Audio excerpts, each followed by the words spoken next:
noite, sejam bem-vindos à Opinião Regional. A partir de agora, você que sintoniza na sua casa através do canal 8.1 Digital, estamos também através da plataforma do Facebook, no aplicativo da NTV. Você que ainda não baixou o aplicativo, baixe aí no seu celular e fique por dentro do que acontece em Patos de Minas e toda a região. O nosso site também, para você acompanhar as principais notícias.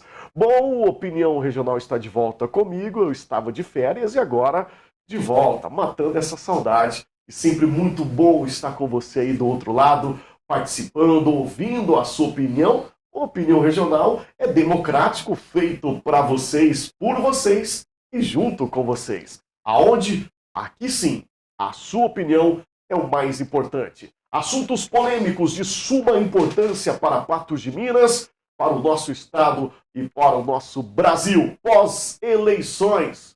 Você está satisfeito com os resultados das urnas das eleições 2022? Vamos falar com quem tem autoridade no assunto para falar com a gente pela primeira vez aqui no Opinião Regional. Ele que já é de casa, o professor Luiz Geraldo Xavier. Seja bem-vindo aqui, Opinião. Obrigado, David. Boa noite seu público também. Estamos aí. Então vamos falar desse assunto polêmico, né, que está no Brasil pós-eleições. Vamos falar da equipe de transição, o que acontece a partir de agora, né, para o presidente eleito, como é que funciona, e também sobre as manifestações. Vamos falar de democracia. As urnas, né, concluíram aí um novo presidente, né, está de volta o Lula. E essas urnas eletrônicas, né, que é exclusivo, o sistema exclusivo aqui do nosso Brasil, já há muitos anos.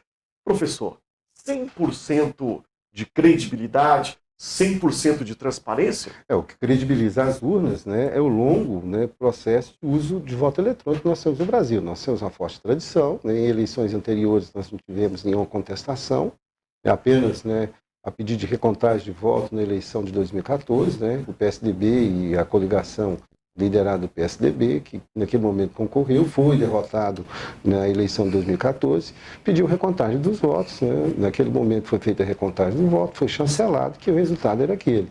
Então, o próprio histórico da votação eletrônica no Brasil credibiliza bastante as urnas. E tem também os testes de auditoria das urnas, os testes técnicos, todos foram executados, né? Enfim, procedimento que tem que existir um processo de votação eletrônica foi feito e, enfim, eu acho que... Para quem está acompanhando o nosso programa, para quem, né, tem a extrema-direita, para quem, na verdade, não aceitou, cada um pelos seus motivos, claro, pessoais, o resultado das urnas, está esperando que o presidente ou alguma autoridade se manifeste sobre uma fraude no processo eleitoral, não é querendo falar, tirando a esperança, mas bem dizer zero. Nós estamos comentando aqui, fora do ar, a questão da passionalidade em determinados momentos. Quando a política ela foge, ela escapa essa questão da racionalidade, do discernimento da realidade, ela vira uma questão passional. E envolvido nessa questão passional, né, as pessoas ficam buscando, na verdade, uma síntese explicativa para a negação. Né? É o que eu vejo nesse momento. Sobretudo os seguidores, né, do presidente, né, Jair Bolsonaro, né, porque eu considero que nós temos hoje a questão dos bloqueios, nós temos dois sentidos, né, que é o envolvimento político, né, financiado por interesse de instabilizar esse processo de transição e os apoiadores desses bloqueios. Os apoiadores eles estão envolvidos pela questão passional. Agora, são considerados os extremistas, bem dizer. E isso não é bom. Eu costumo dizer o seguinte: façam excelente, firme um processo de oposição, façam oposição dentro do jogo democrático, né, como o presidente Jair Bolsonaro fala, dentro das 4 linhas. Você está entendendo? Verdade. Fortaleça, né, a oposição, faça um jogo de coligação, né, e dispute dentro das 4 linhas, dentro das regras democráticas, a eleição de 2026. Afinal de contas, Bolsonaro é o segundo presidente mais votado da história brasileira. São 58 milhões saiu de votos. Fortalecido, né? Não é como ele mesmo já falou, já se manifestou sobre isso. Não perdeu, né, a direita e os E os apoiadores estão fortes. E o Congresso brasileiro também sinaliza para isso. A diferença foi mínimo. E o Congresso brasileiro, há uma ampla maioria de aliados de Bolsonaro. Então não é somente o respaldo numérico das urnas, é também a composição numérica do próprio Congresso. O que é muito importante, viu, gente? Vou falar para vocês, eu que já estive no parlamento, parlamentar ali, vou te contar para você. É muito importante, não desmerecendo nenhum dos poderes, claro, mas o poder legislativo, que hoje é a maioria, tem uma força imensa, muito grande, sobre o executivo. Claro, né? Não há como, né, você ter uma estabilidade, né, na governabilidade sem o legislativo, né? Sem o legislativo, ou deixando de lado o legislativo, é um atropelo às regras democráticas, é um atropelo à verticalização dos poderes, né? E isso que faz a sociedade funcionar. O reconhecimento e a atuação dos três poderes, isso é fundamental, né? O governo executivo, ele está, obviamente, independente do legislativo, é ali que se julga, é ali que se analisa, é ali que transforma. E isso reflete no dia a dia da sociedade. Muito bem. Bom, e agora... Ok, estamos de volta com Opinião Regional aqui na tela da NTV, através do 8.1 Digital, no Facebook, no nosso site e também no aplicativo. Assunto de hoje muito importante, estamos fazendo um balanço da pós-eleições 2022. A gente vai falar daqui a pouquinho também sobre as manifestações e agora nesse bloco eu gostaria de aproveitar o nosso convidado para a gente falar sobre as dificuldades dessa transição. A gente comentou que até então o professor Luiz Geraldo, que está aqui com a gente, que o ambiente é tranquilo, pelo que tudo parece, transparece, né, pela equipe de transição, né, dos dois lados da presidência, mas dificuldades podem existir, elas existem. Quais seriam essas? Existe as chamadas pautas inadiáveis, né?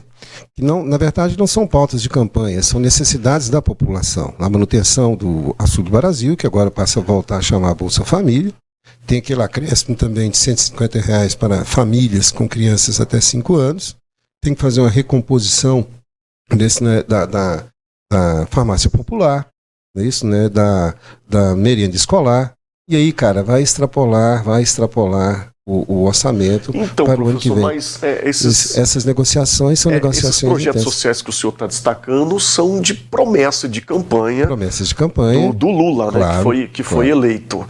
E esse dinheiro já tinha que estar disponível antes dele fazer essa promessa? Como é que funciona? Porque agora a gente também enfrenta aquela fase das fake news. E a gente vê o pessoal continua brigando sobre isso.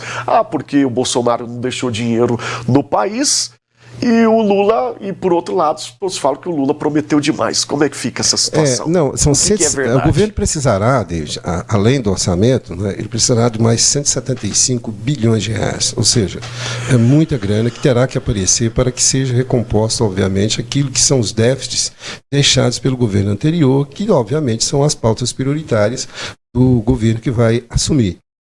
Então, tente-se uma flexibilização no orçamento. Tem a PEC da transição, essa PEC da transição permite ao governo ele gastar mais do que aquilo que está no orçamento. Sem isso aí, isso não tem como cumprir com aquelas promessas, né, de campanha, e sem isso aí você tem, obviamente, uma exposição da população brasileira dentro de uma vulnerabilidade ampla, né, profunda, farmácia popular, não pode faltar dinheiro para a farmácia popular. Tem que achar também, né, dentro do orçamento, nem que seja essa flexibilização para extrapolar os gastos que já estão, né, contingenciados no orçamento para o ano que vem, para a merenda escolar. Esse Auxílio Brasil, o Bolsa Família tem que continuar, porque aí você está trabalhando com uma condição de vulnerabilidade muito profunda, muito aguda. Nós não podemos fingir que essas pessoas elas não existem, que elas têm necessidades básicas de sobrevivência.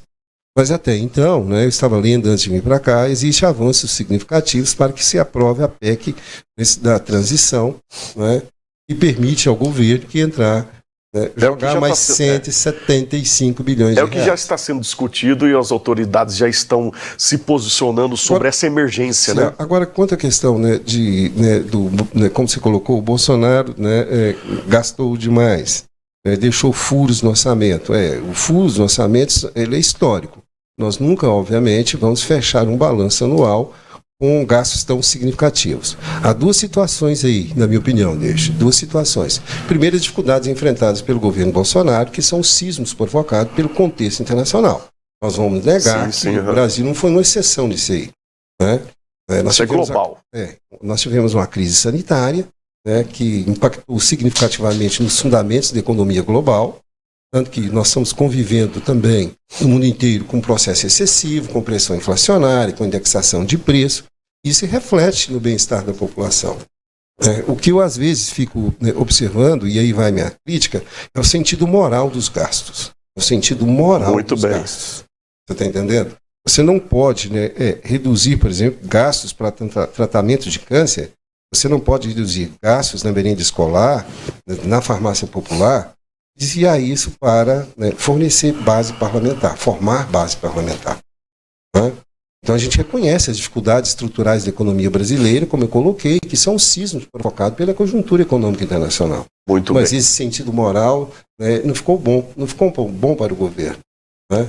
É verdade. E agora a gente vê, a guerra continua nas redes sociais. A questão das fake news bastante, né? Infelizmente continua. Sim, para a gente finalizar. É interessante que o mundo terá que desenvolver um cooperativismo internacional, seja ele próprio ou institucionalizado, para tentar realmente trazer a realidade para o público. Um público muito refém da desinformação. Não sei se é uma regulação dessas grandes plataformas que disponibilizem esses aplicativos, porque hoje é totalmente diferente do que era passado. Muito bem, vamos levantar essa bandeira e depois vamos trazer o senhor aqui para a gente falar sobre esse tema e a gente falar sobre as fake news também, porque a gente vai ter que enfrentar isso por muito tempo. Bom, professor, nosso tempo aqui é curto, agora está em cima do horário, a gente vai ter que fazer a nossa transição para o telejornal. Gostaria de te agradecer pelo tempo, pela contribuição à nossa sociedade patense, que a sua participação aqui não é uma mera participação, é uma contribuição para a sociedade melhor. Estou à disposição aí, disposição. Muito bem, falamos com o professor Luiz Geraldo Xavier, participando da Opinião Regional. Já está feito o convite para voltar em outra oportunidade. Lógico. Já vou agendar já. A você aí de casa, o meu muito obrigado pelo carinho, pela enorme audiência. Bom final de semana e viva a democracia. A gente se encontra até lá. E para você que continua ligado aqui na NTV, vamos acionar o Departamento de Jornalismo, direto do Estúdio 1. Lá está ele, Odair Cardoso. Boa noite, Odair. Boa noite, David. Tudo bem com você? Está de volta e nós estamos chegando aqui com a NTV News. Eu estive de férias passeando lá na sua terra, Pirapora, Várzea da Palma, Laçance, aquela região bem calorenta, viu? Calorosa. Bastante calor. Seja bem-vindo de volta, viu, David? Valeu, um abraço para você e traga boas informações aí. Um abraço para você também.